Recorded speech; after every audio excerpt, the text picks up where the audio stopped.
सवाल देखिए question number 5। पहले एक बार आप पढ़ लीजिए। सवाल नंबर 5 आपके सामने बोर्ड पे हो जाएगा। चलो कर ही लेते हैं, 5 मिनट लगने टोटल।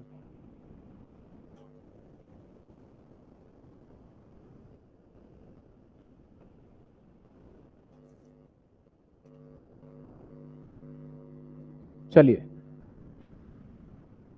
फॉर्मेट बना लिया जाए।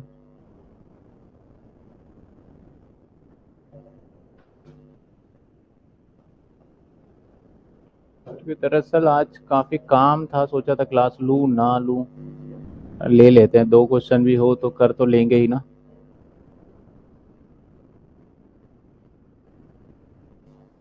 हाँ।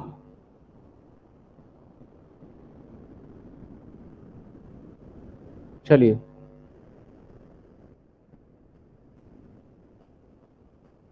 सवाल पढ़ लेते हैं।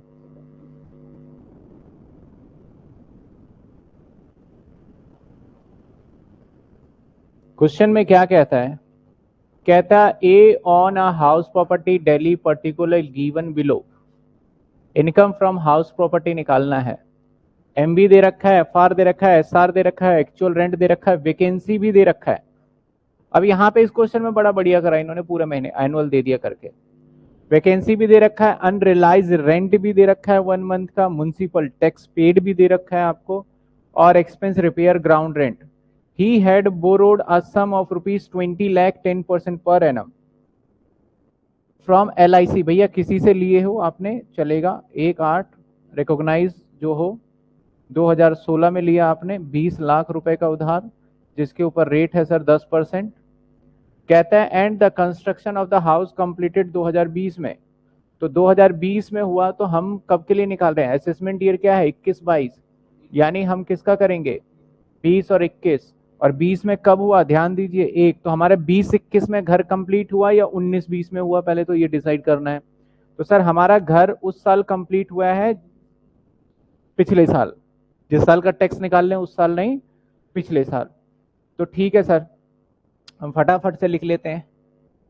MV sir 2.5 lakh, FR sir 280, SR sir 260। That is expected rent 260। Actual rent receive and receivable, सवाल कहता है सर हमारा 3 महीने का खाली रह गया, तो 25,000 गुणा में 9। 25,000 गुणा में 9, तो देखिए सर 25,000 गुणा में 9 कितने होते हैं? 1 महीना खाली, अच्छा 1 महीना खाली और 1 महीने अनरिलाइज रेंट। तो 1 महीने खाली और 1 महीने अनरिलाइज रेंट, तो 10 हो जाएगा ये। तो सर 2.5 लाख। अब रूल के हिसाब से देखा जाए, आप कैलकुलेट करके देखोगे कि पूरे साल का क्या उससे ज्यादा बन रहा है? 3 लाख बन रहा है। तो इसका मतलब अब कौन सा कॉन्सेप्ट आ जाएगा GAV में? Sir lower, that is 250 minus क्या कर दें? एमटी में कहता है कि municipal tax half borne by tenant, तो 25 का 12.5 ही मिलेगा क्योंकि आधा टेनेंट ने बॉर्न कर लिया।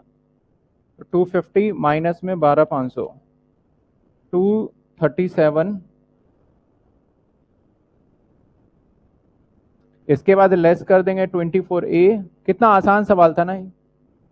24B sir 30%। आज तो मेरे पास भी कैलकुलेटर है तो पूछने की जरूरत ही नहीं है। अब सर 24B निकाल लेते हैं। 16 जो है, हमें कहां से कहां तक निकालना है सर? 16 के अंदर 1/8 हुआ, तो 1/8 का अगर आप काउंट करते हो तो कितने बनते हैं पूरे साल में? ये कौन सा महीना? अगस्त। तो अगस्त सितंबर अक्टूबर नवंबर दिसंबर।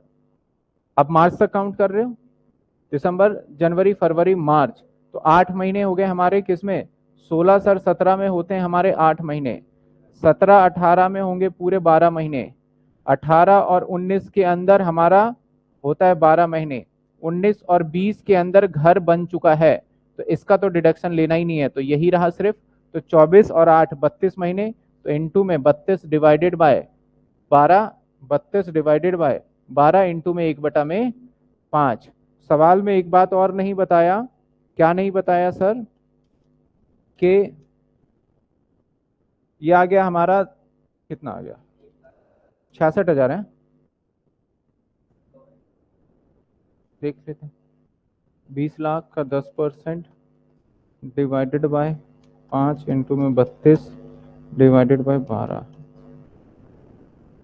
हाँ 1,66,100, 1066 ये आ गया।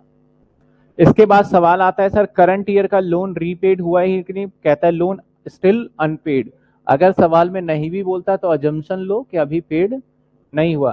तो यहाँ पे सिंपल सी बात है, करंट ईयर का भी निकाल लेते हैं। तो करंट ईयर का तो 20 लाख पे 10% 2 लाख आ जाएगा, डायरेक्टली निकाला है। तो 2 लाख, तो ये आ गया 306,666। तो सर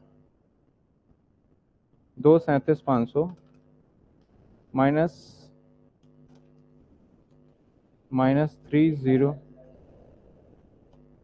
1,06,416 1,40,416 ये लॉस है, यही है। लीजिए जी, कितनी जल्दी सवाल हो गया। ये तो बड़ा सिंपल था, 10 नंबर का ऐसा आ जाए तो मजा आ जाए आपके पेपर में।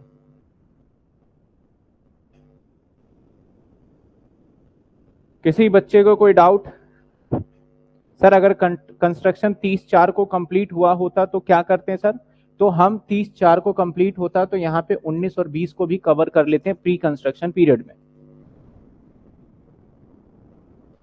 हाउस प्रॉपर्टी से जो थ्योरी आता था वो थ्योरी मैं करवा चुका हूं ऑलरेडी, और कोई थ्योरी ऐसा आएगा नहीं हाउस प्रॉपर्टी में से, सिर्फ प्रैक्टिकल है जो कि हम प्रैक्टिस सेशन है एक तरीके से। अगर आप सेल्फ भी करने बैठो तो एक आध पॉइंट में डाउट आ सकता है, सॉल्यूशन गिवन है, आपको समझ में आ सकता है इसका। अगले सवाल पे चलें। थोड़ा बड़ा सवाल है, इसमें मजा आएगा थोड़ा सा। अरे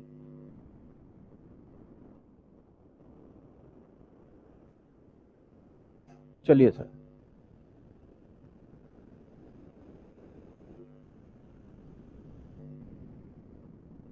सर मैं न्यू स्टूडेंट हूं तो क्लास कैसे लेना है?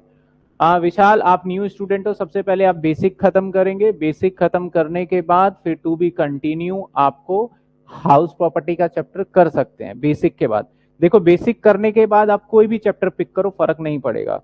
तो पहले बेसिक कर लें, और बेसिक के बाद मैं तो सजेस्ट करूंगा सर सीक्वेंस से ही चलें। बेसिक करें, रेजिडेंशियल करें, सैलरी करें जल्दी जल्दी, क्योंकि आपके पास रिकॉर्डेड वीडियो है तो वेट नहीं करना। आप दिन भर में 2 क्लास 3 क्लास भी ले सकते हो, और फिर एचपी पे आ जाएंगे आप धीरे धीरे। हाँ कैपिटल गेन वाला जो इवनिंग में आज क्लास है वो टीटीएस में शाम को जो चल रही है वो तो आप साथ के साथ ही खत्म करें। पिछली क्लास में थ्योरी का पोर्शन खत्म हो गया था जिसका प्रैक्टिकल से ऐसा कोई बड़ा लेना देना नहीं है। आज से उस कैपिटल गेन के अंदर प्रैक्टिकल स्टार्ट हो जाएगा आपका। चलिए सवाल पढ़ लेते हैं।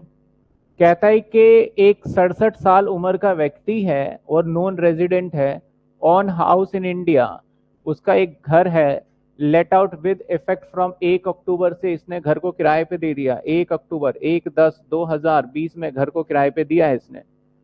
The construction of the house completed 2020 सितंबर में, यानी सितंबर में भैया हुआ ही था तो अभी देगा ये। The house let out monthly 50,000 rent, देख रहे हो ये 50,000 रुपए रेंट दे रहा है ये पर मंथ का rent. Month could not be realise, कहता है कि मंथली है रेंट ऑफ 1 मंथ, इसमें से बेचारे का इतना महंगा रेंट लेगा तो 1 महीने का डूब ही गया। 1 मंथ का रेंट कुड नॉट रियलाइज का मतलब नहीं मिला। अदर डिटेल आपको गिवन है सर, म्युनिसिपल वैल्यू गिवन है per month, municipal taxes given है, out of taxes paid year 30,000 out of this, कुछ कुछ बातें बताया, देख लेंगे जब हम म्युनिसिपल टैक्स देखेंगे। आगे कहता है एक्स टुक अ लोन, मुद्दे की बात यह है एक्स ने एक एलआईसी से सितंबर 15 में ले लिया, यानी 1/9/2015 में लोन ले लिया। सर कितने का लिया लोन? 10 लाख रुपए का। और क्या रेट से लिया सर? 12% के रेट से ले लिया per annum. The construction of this house 2 lakh रुपए वॉज रीपेड, 2 लाख रुपए 31 मार्च 2018 को कर भी दिया इसने पेड, 31/3/2018। यहां से थोड़ा सा इंटरेस्टिंग पॉइंट बन रहा है। 2 लाख यानी इसके बाद का जो कर्जा आपका चलेगा वो चलेगा 8 लाख रुपए का, ठीक है। रिमेनिंग अमाउंट अनपेड सो फार, ठीक है सर।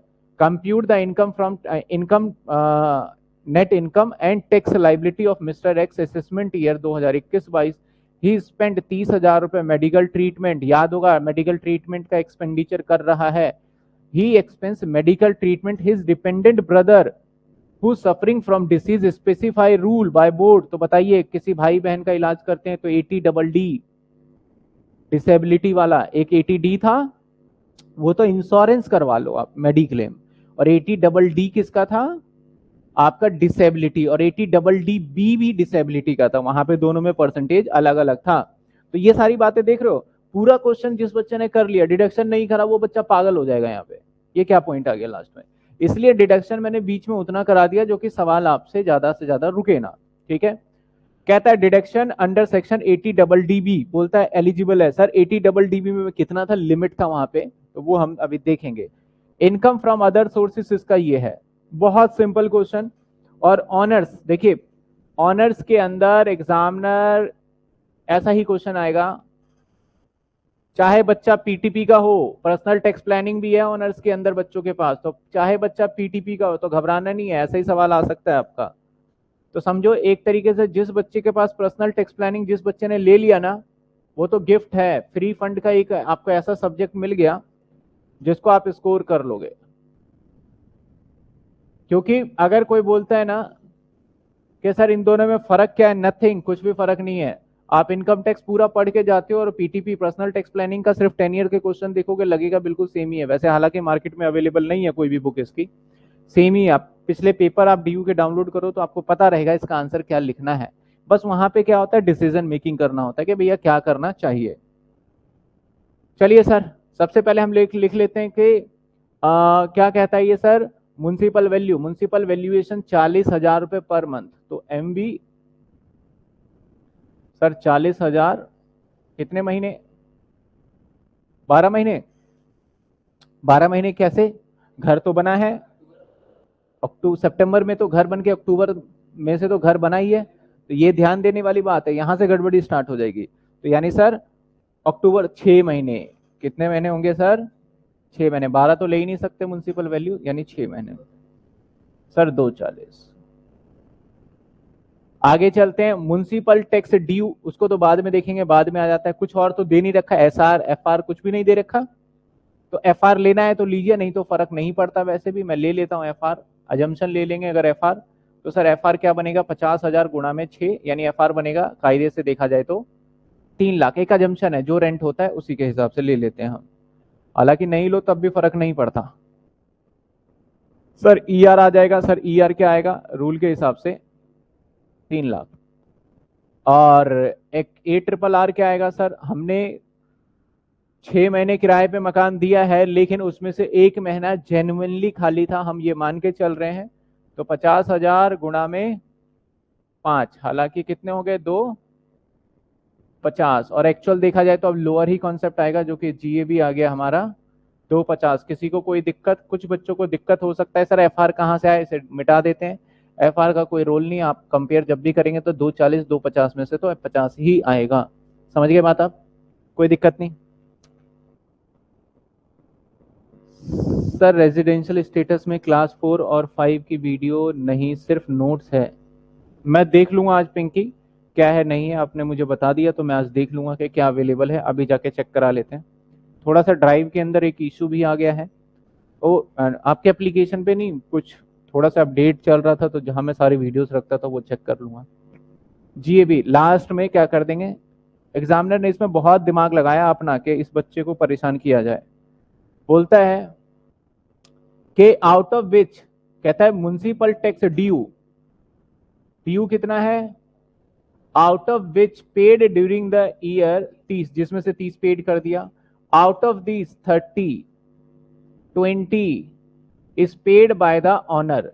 कहता है इस 30 में से भी 20, देखो 40 था बाकी, 40 में से भैया हम तो दे रहे हैं 30, और इस 30 में से भी कहानी इसने घुमाई कि इस 30 में से भी 20 पेड बाय ऑनर और 10 पेड बाय द, तो सही है, आप अगर 20 पेमेंट कर रहे हो तो आप एलिजिबल 20 के लिए हो और बाकी के लिए नहीं हो, तो कितना डिडक्शन मिलने वाला है, 20। जिसने बेसिक कंसेप्ट, देखिए पहले बेसिक कंसेप्ट में इसलिए वहां पे ज्यादा टाइम लगा देता हूं ताकि अभी दिक्कत ना हो, पता चल जाए भैया ऐसा है। अगर म्युनिसिपल टैक्स जिसने नहीं पढ़ा, सोचा यार म्युनिसिपल टैक्स से माइनस ही तो करना था, छोड़ दे, तो फिर वो इस क्वेश्चन में क्या आएगा, फंस जाएगा आके। कि भैया 30 करें 40 करें, कितना घुमा दिया, तो लेकिन है बड़ी सीधी सादी सी बात। तो सर ये आ गया हमारा 2,30,000। आपका आ जाता है NAV। मैं शॉर्ट एब्रिविएशन यूज कर रहे हैं, आप एग्जाम में कर सकते हैं और नोट देना है आपने इन सभी चीज का, जिसका भी एब्रिविएशन यूज करेंगे। सर 24A और सर 24B। 24A देखा जाए 30%, बाद में निकाल लेंगे। 24B मेजर है। आप देख रहे हो सवाल के अंदर एग्जामिनर के पास कुछ है ही नहीं, बस एक ही चीज है, इंटरेस्ट पूछ लो। जिसको इंटरेस्ट आ गया मैं बोलता हूं उसको HP आ गया, सिंपल सी बात है। तो अब इंटरेस्ट में देखा जाए तो घर इसने करंट ईयर में कंप्लीट किया, तो करंट ईयर का PCP तो होगा नहीं। तो करंट ईयर जो हमारा बन के निकल के आता है इस सवाल के अंदर, वो करंट ईयर कब निकल के आता है बन के, हमें निकालना है 20 और 21, ठीक है। तो सर 20 और 21 के अंदर तो घर बन गया, तो ये तो PCP में नहीं जाएगा। इससे पहले आ जाते हैं हम 19 और 20, लोन लिया 15 में, इससे पहले आ जाते हैं 18 और 19, ये भी PCP का पार्ट है। इससे पहले आ जाते हैं 17 और 18, ये भी PCP का पार्ट है, ध्यान देते जाइए। या फिर मैं लाइन लेके कर दूं, ऐसे समझ में आ रहा है। इससे पहले आ जाएगा हमारा 16 और 17, ये भी PCP का पार्ट है। अच्छा, उल्टी गिनती में थोड़ी दिक्कत हो जाती है। सर कहता है कि सितंबर 15 में करा, तो ये सितंबर 15 नहीं है, ये सितंबर 15 नहीं है, यहां तो 31 मार्च 15 ही है, बोलता है सितंबर 15 में। तो सितंबर 15 की बात करें तो ये कहां से अच्छा गलत करा दिया, वही मैं देख रहा हूं। ये क्या होगा, 18 19 17 18, अब क्या होगा 16 17, अब होगा 15 16। कुछ बच्चों को हो सकता है समहाउ दिखे ना, मैं ऊपर कर देता हूं थोड़ा। तो देखिए 15 और 16 में तो लोन लिया गया है ना, 15 और 16, और 15 और 16 में कितने महीने के लिए लोन पे रहा ये, सितंबर में ले लिया था, तो सितंबर अक्टूबर नवंबर दिसंबर जनवरी फरवरी मार्च, 7 महीने हो रहे हैं। कितने महीने, 7 महीने। महीने काउंट, इसमें 12, इसमें 12, इसमें 12, इसमें 12, ये तो हो गए लोन के महीने। अब लोन अमाउंट की बात कर लेते हैं हम।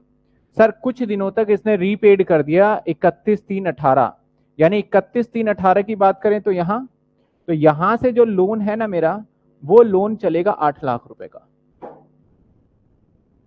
और यहां से लोन रहेगा। पहले तो इन बातों को समझ लीजिए मैं क्या बताना चाह रहा हूं, क्योंकि स्टार्टिंग में लोन लिया, कोई रीपे नहीं किया, चलता गया चलता गया चलता गया। 31 मार्च 2018 में हमने पैसे दे दिए 2 लाख रुपए, तो 1 अप्रैल 2018 और 19 के अंदर देखा जाए तो हमारे ऊपर कर्जा अब 10 नहीं रहा, 8, तो अब 8। यानी PCP जब निकालेंगे तो सर इसके ऊपर अलग इंटरेस्ट निकाला जाएगा और इसके ऊपर अलग निकाला जाएगा इसके ऊपर। तो हम उन सभी को दोनों सेक्शन को जोड़ देंगे इंटरेस्ट निकाल के, और फिर 1 बाई क्या कर देंगे हम 5 कर देंगे। और करंट ईयर वाला तो पूरा का पूरा निकलेगा ही निकलेगा, जो कि करंट ईयर का होता है। इसके लिए तो हमें कोई भी 5 से डिवाइड करने की जरूरत नहीं है। तो सर हम पहले निकाल लेते हैं 10 10 10, 3 बार है आपका, तो 10 लाख पे इनटू में, समझिएगा 10 लाख पे इनटू में कितने परसेंट था, 12, 12 बटे में 100, और यहां से यहां तक 10 लाख वाले कितने महीने हैं वो गिन लीजिए, 12 12 24 और 7, 24 और 7 31। तो सर 31 महीने तो ये चला हमारा, ठीक है। सर दूसरा कंडीशन आया, अब 8 लाख चलेगा। 8 लाख कितने महीने चला, सिर्फ 2 साल, है ना, 2 साल पूरे पूरे। तो 10 लाख इसका, पहले का 62,000, दूसरे का 8,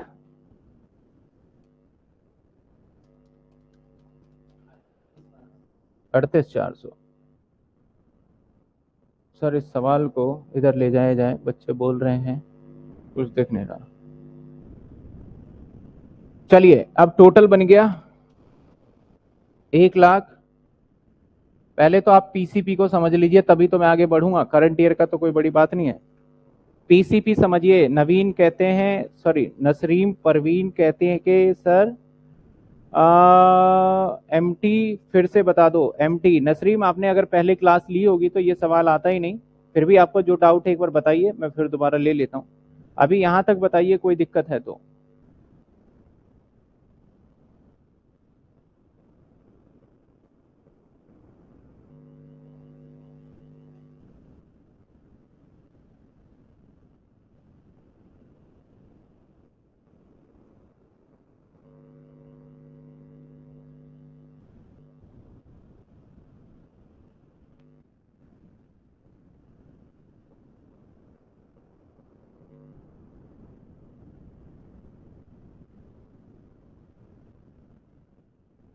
यहां तक कोई समस्या बता दो। पीसीपी थोड़ा सा इसमें घुमाया है आपको। सर 3 × 3 से मल्टीप्लाई, कहां पे 3 से करा भाई मैंने मल्टीप्लाई?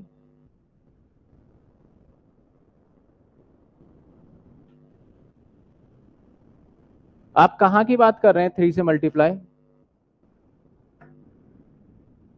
हर्षित कहां से बात कर रहे हैं आप?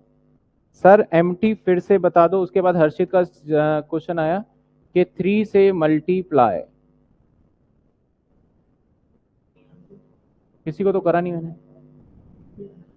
हाँ सर 10 लाख को 3 से मल्टीप्लाई, अच्छा ये कहना चाहते हैं सर 10 लाख 3 सालों तक है तो 3 से मल्टीप्लाई करो। ऐसा जरूरत नहीं, अगर आप 3 से मल्टीप्लाई कर दोगे तो फिर आप वो थोड़ी लोगे 24 बटे में या 31 बटे में, वो नहीं लेना है। हम वैसे भी कहाँ करते थे, आप देखो 1 लाख का लोन रहता था, 5 साल तक चला तो हम 5 से थोड़ी मल्टीप्लाई करते थे, ये यही रहेगा। तभी तो इसको ईयर में कन्वर्ट कर दिया ना मैंने, डिवाइड बाय 12 इसलिए तो किया है हमने।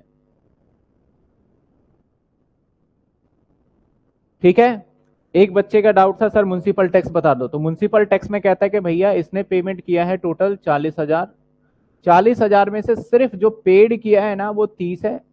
मैं दोबारा बता दूं, ड्यू था 40, मैंने पेड गलत वर्ड यूज ले लिया, ड्यू था 40, जिसमें से कितना दिया है, सिर्फ 30। और 30 में से भी 20,000 तो भैया किराएदार ने ही दिया है, टेनेंट ने, तो इसका डिडक्शन नहीं मिलता है। जो 20,000 तो ऑनर ने दिया है और 10,000 दिया है किराएदार ने, तो जो टेनेंट देता है उसका डिडक्शन नहीं मिलेगा और जो ऑनर देता है उसका डिडक्शन मिल जाएगा। सो दैट यहाँ 20 आ गया है। सर ये पीसीपी यानी सर इंटरेस्ट ऑन बोरोइंग की बात करें तो पीसीपी का आ गया हमारे पास 104400। अब करंट ईयर का भी तो होगा ना सर, करंट ईयर 8 लाख का लोन था ना, 8 लाख का निकालो ना 12%, 96,000, तो टोटल कितने का डिडक्शन मिलने वाला है। अब फटाफट से बस कैलकुलेट करना है, सवाल का आंसर निकालना है, फिर टैक्स लाइबिलिटी निकाल लेंगे। तो सर पता एग्जामिनर इतना चालाक है ना,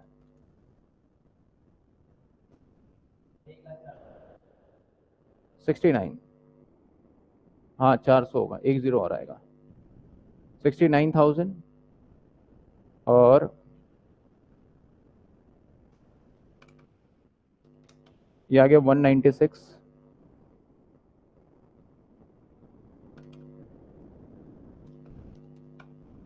माइनस, ये भी लो लॉस में आ गया, loss from house property, loss from house property. ठीक है, अब आगे चलते हैं। टोटल इनकम निकाल लें।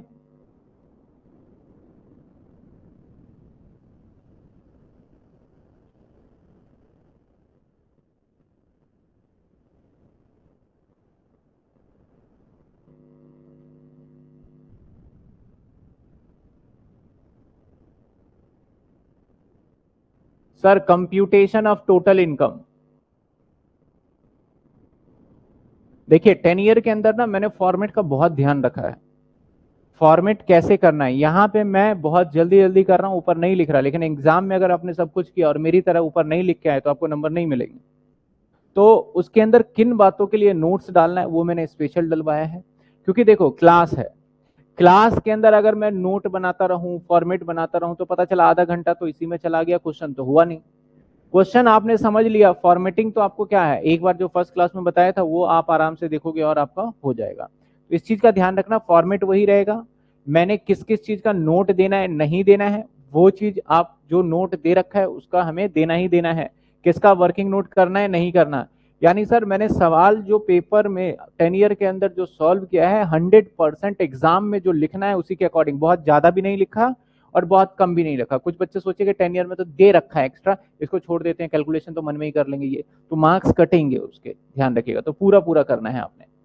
तो सर सबसे पहले income from house property, income from house property जो कि इनकम तो नहीं था लेकिन लॉस था, तो लॉस ही लिख लेते हैं सर।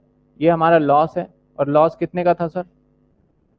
सर लॉस आया था हमारा 35,400, 35,400 प्लस कर देते हैं इनकम फ्रॉम अदर सोर्स।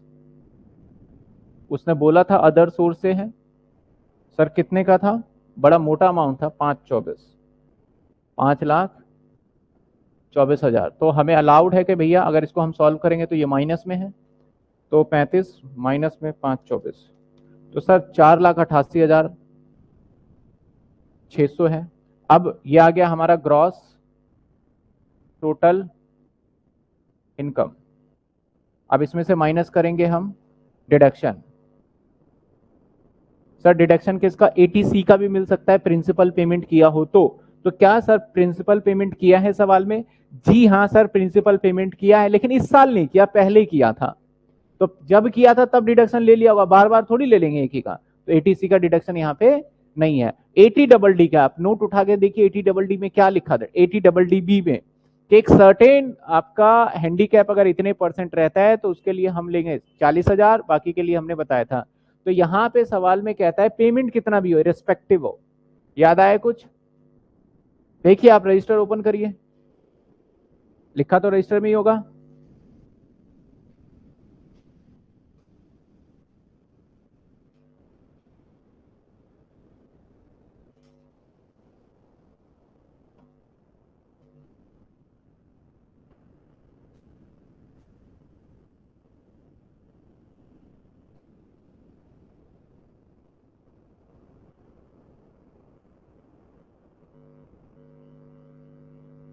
एक बच्चे का आंसर आ गया sir, no deduction as X is non residence. क्या कर दे थोड़ा सा सर, थोड़ा नीचे कर दीजिए, माँ कैलकुलेशन की बात कर रहे हैं।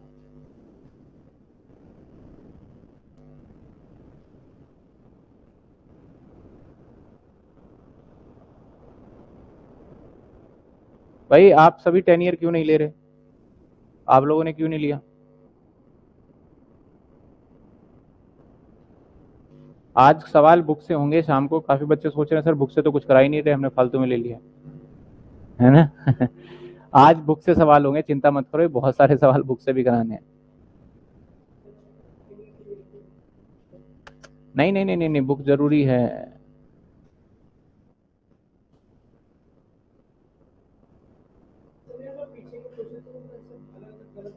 नहीं नहीं नहीं, सब सही है।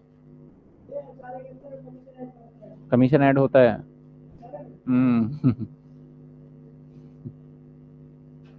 सर जवाब आ गया बच्चों का 80 डबल डी बी में। इसमें सिर्फ रेजिडेंट होना चाहिए, नॉन रेजिडेंट को अलाउड नहीं था। 40 और 1 लाख का था इसके अंदर लिमिट। तो क्या यहाँ पे डिडक्शन मिलेगा? मिलेगा या नहीं मिलेगा? बुक से सिर्फ अपेंडिक्स करना है। हाँ बुक से देखो अपेंडिक्स प्रैक्टिस के लिए करो, और कई क्वेश्चंस भी हैं आपके बीच बीच में जो कि मैं बार बार करवाता रहता हूं, उसमें से कुछ सवाल देना स्टार्ट कर दूंगा। आज शाम को जितने भी क्वेश्चन होंगे ना वो बुक से होंगे। तो बुक के क्वेश्चन मैं बोर्ड पे बताऊंगा, आपके ग्रीस आहूजा बुक में भी होगा, वो आप मैच कर लोगे, ठीक है ना। बुक से अपेंडिक्स कर लिया तो सब कुछ, 10 ईयर और अपेंडिक्स कर लिया तो आपका कुछ बचता नहीं है फिर, ठीक है ना। तो सर यहाँ पे सवाल में नॉन रेजिडेंट था, तो सवाल में देखो कितना ज्यादा उसने क्या करा, आपको स्पेशली बताया कि 80 डबल डी बी है तो माइनस करो। एग्जामिनर क्या चाहता है कि बच्चे को हम सेक्शन भी बता दें। तो बच्चे ने देखा अरे हाँ ये तो था, कुछ पढ़ा था, चलो फटाफट 30,000। लेकिन बच्चों के दिमाग में ये नहीं रहेगा कि नॉन रेजिडेंट को नहीं मिलता, वो सिर्फ था रेजिडेंट के लिए। तो सर यहाँ पे कोई डिडक्शन है नहीं, जीरो का सर अब आ गया हमारा टैक्सेबल इनकम। और सर टैक्सेबल इनकम मुझे नहीं लगता कि इसके अंदर मुझे टैक्स लाइबिलिटी निकालने की जरूरत है, क्योंकि हम ऑलरेडी सीख चुके हैं। आपको पता चल गया होगा इसका टैक्स लाइबिलिटी। बताओ क्या आएगा? जीरो आएगा, क्योंकि सब कुछ निकालेंगे अल्टीमेटली 87A आ जाएगा जीरो। हाँ, अब जो बच्चे पर्सनल टैक्स प्लानिंग के होंगे ना, उनसे एग्जाम में पता क्या पूछेगा? एसएससी ने ओल्ड रिजिम और न्यू रिजिम कौन सा ऑप्ट करे, आप बताइए। तो भैया एसएससी को वो ऑप्ट करना चाहिए जिसके अंदर टैक्स ना आए। इसके अंदर तो नहीं आ रहा। अगर न्यू रिजिम एसएससी ने ऑप्ट किया तो वो फंस जाएगा, ये नहीं मिलेगा। फंस गया यहां पे। और ये नहीं मिलेगा तो ऐसे इनकम क्या हो जाएगी? बढ़ जाएगी। और इनकम बढ़ के वो टैक्स के दायरे में आ जाएगा। तो हमें ऐसा नहीं है कि हमें समझ में आ गया देख के तो हम बता देंगे। हमें ओल्ड रिजिम वाला तो ये मैंने करा ही, न्यू रिजिम से दोबारा सवाल को सॉल्व करना है, रीजन देना है कि नो न्यू रिजिम के हिसाब से 24B नहीं मिलता। उसके बाद फिर उसका हमें सारा कैलकुलेशन करके बताना है। लास्ट में हमें डिसीजन देना होता है कि न्यू रिजिम के अकॉर्डिंगली इतना टैक्स देना पड़ रहा है। ओल्ड रिजिम में तो हमें टैक्स देना ही नहीं पड़ रहा था। तो इसलिए एसएससी को शुड ऑप्ट ओल्ड रिजिम। यही तो प्लानिंग है, इसी को बोलते हैं पर्सनल टैक्स प्लानिंग। उसके अंदर ऐसे ही सवाल पूछे जाएंगे, ओल्ड रिजिम न्यू रिजिम, या बोल दिया जाएगा एसएससी अगर इसमें जो घर इसने वैकेंसी दिया था वो वैकेंसी में सेल्फ ऑक्यूपाइड खुद रह लेता तो क्या होता। ठीक है ना? तो ये पॉइंट्स दिया जाता है आपको बस। तो सर ये सवाल भी आपका खत्म हो जाता है पूरा। बिल्कुल बिल्कुल बिल्कुल, कोई दिक्कत कोई परेशानी तो बताइए।